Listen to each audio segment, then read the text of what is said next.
ఇప్పుడు వైజాగ్‌కి గూగుల్ రావటం చాలా సంతోషంగా ఉందన్నట్టు కొన్ని వ్యాఖ్యలు అయితే అనౌన్స్ చేశారు. సో వాటి గురించి ఒకసారి విశ్లేషణ తీసుకుందాం. ప్రస్తుతం మనతోటి జర్నలిస్ట్ శేషరావు గారు ఉన్నారు. వెల్కమ్ చెప్దాం.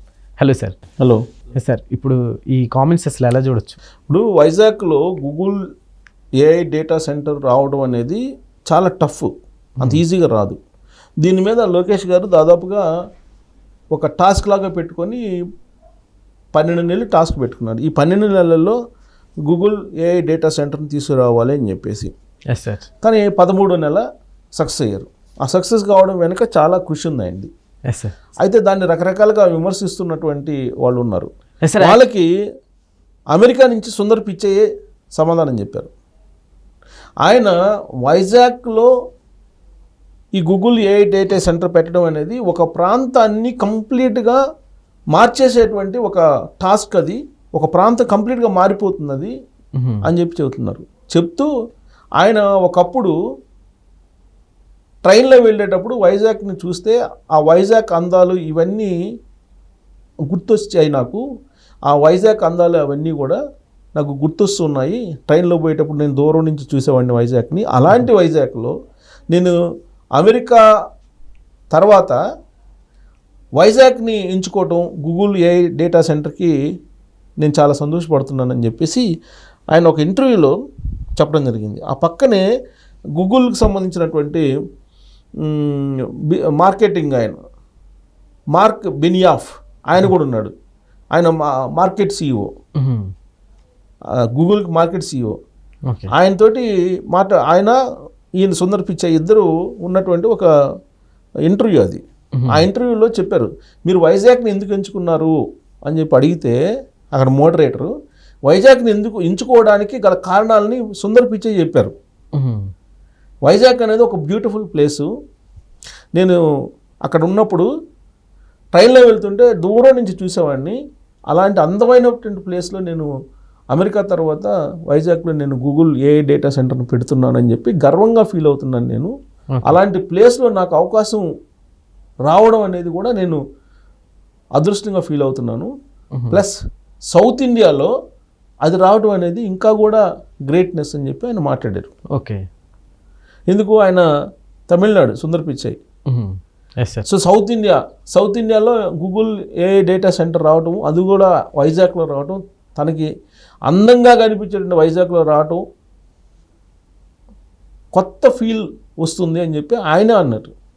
అంటూ రాబోయేటువంటి రోజుల్లో ఆ ప్రాంతం మొత్తం టోటల్గా ఆ మొత్తం ఏరియాని మొత్తం మారిపోతుంది. ఇప్పుడున్నటువంటి వైజాగ్ కన్నా కూడా ఇంకా అద్భుతమైనటువంటి నెక్స్ట్ లెవెల్కి వెళ్తుందని చెప్పేసి ఆయన ఆ ఇంటర్వ్యూలో చెప్పడం జరిగింది. సుందర్ పిచ్చయ్ అంటే సుందర్ పిచ్చయ్ కంటే కూడా తెలియగలటువంటి వాళ్ళ వీళ్ళు, లేదా పరిజ్ఞానం కలిగినటువంటి వాళ్ళ, సాంకేతిక పరంగా విమర్శించేటువంటి వాళ్ళు. సో అక్కడ ఎందుకు ఆయన ఆల్రెడీ కొన్ని చట్టాలు ఉన్నాయి. ఆ చట్టాలు కొంచెం అవరోధంగా ఉంటే ఆ చట్టాలను కూడా కేంద్ర ప్రభుత్వంతో మాట్లాడి లోకేష్ గారు, చంద్రబాబు నాయుడు గారు సవరించి ఆ గూగుల్ ఏఐ డేటా సెంటర్ని తీసుకొచ్చారు. మరి ఇప్పుడు అమెరికాలో ఉండేటువంటి వాళ్ళు వైజాగ్ గురించి మాట్లాడుకుంటున్నారు. ఆ మీటింగ్లో పాల్గొన్నటువంటి అనేక మంది ఉంటే ఈ గూగుల్ డేటా సెంటర్ని వైజాగ్లో పెట్టడాన్ని మీరు ఎలా చూస్తారు, మీ రియాక్షన్ ఏంటి అని అంటే, సూపర్ అనేటువంటి లేవండి అని చెప్తే ఆ మొత్తం అందరూ లేచి చప్పట్లు కొట్టారంట. శాన్ ఫ్రాన్సిస్కోలో సమావేశం జరిగింది. అమెరికాలో ఉండే శాన్ ఫ్రాన్సిస్కోలో జరిగినటువంటి సమావేశంలో ఈ వైజాగ్లో గూగుల్ ఏఐ డేటా సెంటర్ పెట్టడం, దానికి పర్యవసానాలు, తర్వాత గతంలో ఏం జరిగింది, రాబోయే రోజుల్లో ఏం జరుగుతుంది అనే దాని మీద ఈ వీళ్ళిద్దరూ సుందర్ పిచ్చయ్య అలాగే మార్కెటింగ్ సిఇఓ ఇద్దరు కలిసి ఆ వేదిక మీద పార్టిసిపేట్ చేసి మాట్లాడినటువంటి సందర్భంగా వైజాగ్ని ఎంచుకోవడానికి గల కారణాలను సుందర్ పిచ్చయ్య చెప్పి, నేను అక్కడ ఎంచుకోవడం అనేది కరెక్టే కదా అని చెప్పి మీరు అంటే మీకు ఓకే కదా అని అంటే, మీరు ఓకే అన్నటువంటి వాళ్ళు లేవండి అంటే అందరు లేచి చప్పట్లు కొట్టారంట. అంటే ఆహ్వానించారు. శాన్ ఫ్రాన్సిస్కోలో వైజాగ్ గురించి మాట్లాడుకుంటున్నారు ఇప్పుడు. ఓకే. మళ్ళీ వాళ్ళల్లో ఇండియన్స్ ఎవరని అడిగితే ఇండియన్స్ లేచి అందరూ ముక్తకంఠంతో గుడ్ ప్లేస్, రైట్ ప్లేస్ అని చెప్పి వాళ్ళు హర్షధ్వానాలు వినిపించారంట. ఇక తెలుగు రాష్ట్రాల వాళ్ళు ఎవరు అని అంటే, తెలుగు రాష్ట్రాల వాళ్ళు లేచి కేరింతలు కొట్టారంట. శాన్ ఫ్రాన్సిస్కోలో. ఇది జరిగింది. అమెరికాలో వైజాగ్ గురించి మాట్లాడుకుంటూ ఉంటే వైజాగ్కి గూగుల్ ఏఐ డేటా సెంటర్ వచ్చిందని చెప్పి సంబరాలు చేసుకోవాలి, వేడుకలు చేసుకోవాల్సింది పోయి అది వచ్చిన ద్వారా ఏమవుతుంది అనేటువంటి విమర్శకులు ఎవరు ఉన్నారో వాళ్ళకి శాన్ ఫ్రాన్సిస్కోలో జరిగినటువంటి సమావేశం వైపు చూడాలి. సుందర్ పిచ్చై ఏం చెప్తున్నారు అని. సో రాబోయేటువంటి రోజుల్లో ఏఐ డేటా సెంటర్ అనేది కంప్లీట్గా చంద్రబాబు నాయుడు ఏం చెప్తారు, నాలెడ్జ్ ఎకానమీ అని చెప్తుంటారు ఎప్పుడు కూడా. జనరల్గా మన దగ్గర ఏమనుకుంటాం, బాగా డబ్బు ఉంటే మనం అందరూ ధనికులు అనుకుంటాం, అదే కదా అనుకునేది. సో రాబోయేటువంటి రోజుల్లో ఈ ధనం ఉన్నందువల్ల, డబ్బు ఉన్నందువల్ల నువ్వు ధనికుడు కాదు, నాలెడ్జ్ ఎకానమీ అది ఇంపార్టెంట్. నాలెడ్జ్ ఎకానమీ అని అంటే నువ్వు ఆర్టిఫిషియల్ ఇంటెలిజెన్స్ నీకు వచ్చి ఉండాలి, నీకు డేటా సైన్స్ వచ్చి ఉండాలి, లేదా నీకు మెషిన్ లెర్నింగ్ వచ్చి ఉండాలి. ఇవి వచ్చి ఉంటేనే నీకు నాలెడ్జ్ ఎకానమీ అనేది వస్తుంది. అంటే నీకు నాలెడ్జ్ అనేది ఉంటే ఆటోమేటిక్గా సంపద వస్తుంది. నువ్వు అనుకున్నటువంటి సంపద ఏది, కరెన్సీ అనేది సంపద అనుకుంటున్నావు. కరెన్సీ రావటం అనేది, కరెన్సీ అనేది నథింగ్ అనేది బిల్ గేట్స్ అంటాడు. డబ్బులు సంపాదించడం పెద్ద కష్టం కాదని బిల్ గేట్స్ అంటాడు. బిల్ గేట్స్కి అది కష్టం కాదు, కానీ మనలాంటి వాళ్ళకి కష్టమే. కానీ బిల్ గేట్స్కి ఎందుకు కష్టం కాదని అంటే ఆయన నాలెడ్జ్ ఎకానమీని నమ్ముకున్నాడు. నాలెడ్జ్ అనేదాన్ని ఎకానమీ కింద చూస్తున్నాడు. మనం ఏం చేస్తున్నాం, డబ్బుని ఎకానమీ కింద చూస్తున్నాం. కానీ వాళ్ళు ఏం చేస్తున్నారు, నాలెడ్జ్ సాంకేతిక పరిజ్ఞానాన్ని వాళ్ళని సంపద కింద చూస్తున్నారు. అమెరికా ఏం చేస్తుంది, అమెరికా ఇవాళ అగ్రరాజ్యం ఎందుకు ఉంది, అక్కడ నాలెడ్జ్ అనేది ఎక్కువ ఉంది, అక్కడ క్రియేటివిటీ ఎక్కువ ఉంది, అక్కడ నూతన ఆవిష్కరణలు ఉన్నాయి అక్కడ. అందుకని ప్రపంచం మొత్తం వాడు చూస్తుంది. ఫస్ట్ అక్కడ ఆవిష్కృతం అవుతుంది ఏదైనా సరే, ఆ తర్వాత మిగతా దేశాలకు వస్తుంది. ఇవాళ అగ్రరాజ్యం ఎందుకు ఉందనంటే కేవలం సాంకేతిక పరిజ్ఞానమే. చంద్రబాబు నాయుడు గారు చెప్పేది కూడా అదే, నాలెడ్జ్ ఎకానమీ పెంచాలి మనం. నాలెడ్జ్ ఎకానమీ పెరిగితే ఆటోమేటిక్గా సంపద వస్తుందని చెప్తారు. అందుకే స్కిల్ ఆడిట్ చేస్తున్నారు ఆంధ్రప్రదేశ్లో. స్కిల్ ఆడిట్ చేసి ఎవరెవరి దగ్గర ఎంత సత్తా ఉంది, మన పరిభాషలో చెప్పాలంటే ఎవరెవరి దగ్గర ఎంత సత్తా ఉంది తెలుసుకొని వాళ్ళ దగ్గర ఉన్నటువంటి సత్తా ఎంత ఉందో దానికి తగిన విధంగా ఆ కంపెనీలలో పంపిస్తారు. నీ దగ్గర సత్తా ఎక్కువ ఉందనుకో, అంటే నీ దగ్గర స్కిల్ ఎక్కువ ఉంటే విదేశాలకు పంపిస్తారు. విదేశాల్లో ఉండే కంపెనీలకు పంపించాలని ప్లాన్ చేస్తున్నారు కదా లోకేష్ గారు. అవును సార్. జర్మనీకో లేకపోతే కెనడాకో లేకపోతే లండన్కో పంపించడానికి ప్లాన్ చేస్తున్నారు. అలాగే ఇన్నోవేషన్ హబ్స్ని ఏర్పాటు చేస్తున్నారు అక్కడ. ఇన్నోవేషన్ హబ్స్ని టీసీఎస్, ఐబిఎం, ఎల్ఎన్టీ ఈ మూడు సంయుక్తంగా క్వాంటమ్ కంప్యూటర్స్ తెస్తున్నారు. 2026 జనవరిలో క్వాంటమ్ కంప్యూటర్స్ అక్కడ వస్తుంది. అలాగే ఇన్నోవేషన్ హబ్స్ని ఏర్పాటు చేస్తున్నారు టాటాతో కలిసి. ఇది చంద్రశేఖరన్ టాటా గ్రూపు ఇవాళ చైర్మన్గా ఉన్నారు టాటా గ్రూప్కి. చంద్రశేఖరన్ ఆధ్వర్యంలో అక్కడ మొత్తం ఇన్నోవేషన్ హబ్స్ని ఏర్పాటు చేస్తున్నారు. అంటే క్రియేటివిటీ రాబోయేటువంటి రోజుల్లో నీకు చంద్రబాబు నాయుడు గారు చెప్పేది స్మార్ట్ వర్క్ అలవాటు చేసుకోండి, హార్డ్ వర్క్ అనేది మీకు పని చేయదు. ఇప్పుడు రాబోయే రోజుల్లో హార్డ్ వర్క్ అనేది మీకు ఉపయోగపడదు, స్మార్ట్ వర్క్ మాత్రమే కావాలని చెప్పి చంద్రబాబు నాయుడు చిన్న పిల్లలకు చెప్పినట్టు చెప్తున్నారు ఆంధ్రప్రదేశ్ ప్రజలకి, ఆంధ్రప్రదేశ్ సమాజానికి. ఆయన మాట్లాడేటువంటి మాటలు కనుక అర్థం చేసుకుంటే రాబోయేటువంటి తరం ఈజీగా నాలెడ్జ్ ఎకానమీ తోటి హై పొజిషన్లో ఉండొచ్చు.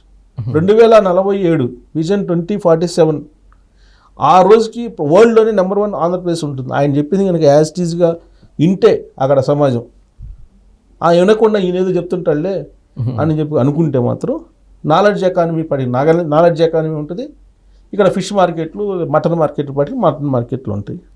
అప్పుడు ఆంధ్రప్రదేశ్ మరొక శ్రీలంక, మరొక బంగ్లాదేశ్, మరొక ఆఫ్ఘనిస్తాన్ లాగా మళ్ళీ మాట్లాడుకోవాల్సి వస్తుంది.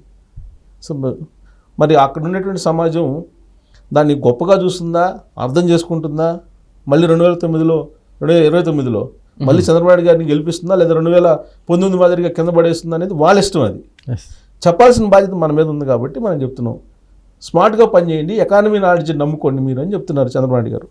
ఎకానమీ నాలెడ్జ్ ఎకానమీ అంటే ఏంటి, మీరు మేధో సంపత్తిని పెంచుకోండి అని చెప్తున్నారు. మేధో సంపత్తి లేకుండా మీరు ఫిజికల్ వర్క్ చేసినందువల్ల మీరు ఎక్కువ సంపాదించలేరు. ప్రపంచంలో మనం నిలబడలేము. ప్రపంచం చాలా వేగంగా ముందుకెళ్తుంది. ఆ వేగంలో మనం నిలబడాలంటే మీకు ఖచ్చితంగా నాలెడ్జ్ ఎకానమీ ఉండాలి, అంటే మేధో సంపత్తి ఉండాలి. మన శారీరక శ్రమ చేసే రోజులు పోయినాయి, శారీరక శ్రమ చేసి డబ్బులు సంపాదించేటువంటి రోజులు పోయినాయి, గాన్. స్మార్ట్ వర్క్ కావాలని చెప్తున్నారు ఆయన. దాన్ని అర్థం చేసుకోవాలి. అర్థం చేసుకుంటే ఖచ్చితంగా రాబోయేటువంటి రోజుల్లో ఇప్పుడు Vizag data artificial AI centre తీసుకొచ్చినందువల్ల చంద్రబాబు నాయుడు గారికి ఏమన్నా పర్సనల్గా ఏమైనా ఉపయోగం ఉందా? లేదు సార్. మరి లోకేష్ గారికి ఏమైనా ఉపయోగం ఉందా? రాష్ట్రానికే కదా, రాష్ట్రం నుండి సమాజానికే కదా, ఏపీ సమాజానికే కదా. నెక్స్ట్ తరం గురించి ఆలోచిస్తున్నారు కదా, తపన పడుతున్నారు కదా. మరి నెక్స్ట్ తరం బాగుండాలంటే ఇప్పుడు ఉండేటువంటి తరం సహకరించాలి చంద్రబాబు నాయుడు గారికి. లేదంటే నెక్స్ట్ తరం కూడా నష్టపోతుంది. దానికి సిద్ధపడితే చంద్రబాబు నాయుడు చెప్పిందని మనం ఈ చెవులో వదిలిపెడితే అలాంటి వాళ్ళు ఉంటే మనం ఏం చేయగలిగింది వాళ్ళు. బట్ ఆర్టిఫిషియల్ ఇంటెలిజెన్స్ రాబోయే రోజుల్లో మరో ప్రపంచాన్ని క్రియేట్ చేయబోతుంది. ప్రతి ఇంట్లో ఒక ఆర్టిఫిషియల్ ఇంటెలిజెన్స్ సంబంధించినటువంటి నిపుణుడు ఉండాలి, ప్రతి ఇంట్లో ఒక పారిశ్రామికవేత్త ఉండాలి అనేది టార్గెట్ చంద్రబాబు నాయుడు గారు. దానికోసం ఆయన ప్రయత్నం చేస్తున్నారు. దానికి అనుగుణంగా సక్సెస్ అయ్యారు ప్రాథమికంగా. అందుకే ఇవాళ శాన్ ఫ్రాన్సిస్కో నుంచి సుందర్ పిచ్చే గారు లాంటి వాళ్ళు వైజాగ్ గురించి మాట్లాడుతున్నారు. అక్కడ ఉండే అమెరికన్స్ వైజాగ్ గురించి మాట్లాడుతున్నారు. ఈ క్రెడిట్ అంతా నారా లోకేష్ గారికి దక్కుతుందంటే ఏమంటారు సార్? లాస్ట్ సరే, క్రెడిట్ ఎవరికి దక్కుతుందో ఎవరికి దక్కదా అనేది తర్వాత సంగతి. ప్రధానంగా మనకు కనిపించిన చంద్రబాబు నాయుడు గారు, లోకేష్ గారు గాను కదా, విజన్ చంద్రబాబు నాయుడు గారిది. ఆయన విజను అద్భుతం. ఆయన విజన్కి మరింత పదును పెడుతూ దూకుతూ ఉన్నారు లోకేష్ గారు, దూకుడుగా వెళ్తున్నారు. సో నరేంద్ర మోడీ గారు ఇచ్చిన ఇన్స్పిరేషన్ అయి ఉండొచ్చు ఆయనకి. నరేంద్ర మోడీ గారిని కలిశారు కదా పోయి, ఆయన ఏదో ఇన్స్పైర్ చేశారు అని చెప్తున్నారు. సమాజానికి పనికి వచ్చేది, ప్రజలకు సేవ చేసేది ఏదైనా సరే, ఎన్ని విమర్శ వచ్చినా ఆరోపణలు వచ్చినా మీరు చేసేయండి అని చెప్పారు. అదే నా సక్సెస్ అని చెప్పి నరేంద్ర మోడీ గారు చెప్పారు.